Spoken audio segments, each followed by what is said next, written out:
De réussir du premier coup.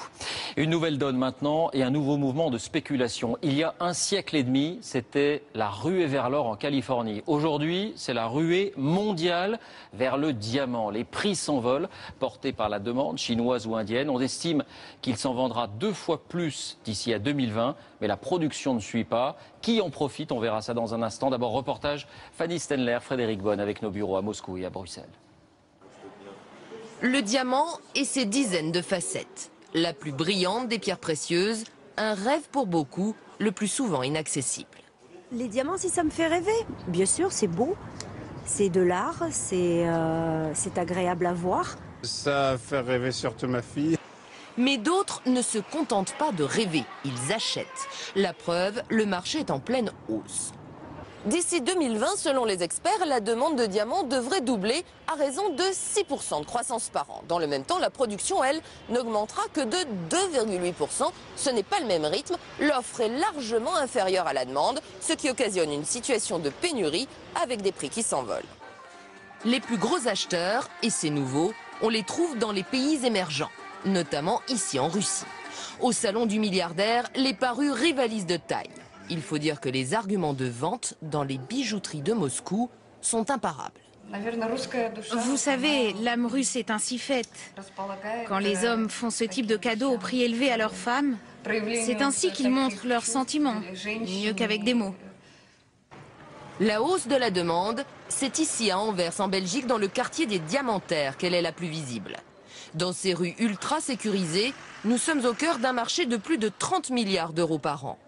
Dans cet atelier, on taille et on expédie les pierres. Des colis qui partent vers de nouveaux horizons très lointains.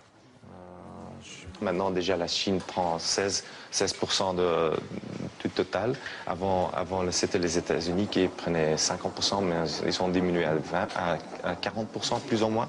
Mais la Chine, ça va continuer. Il y a encore plein de gens qui veulent toujours des bagues avec des diamants.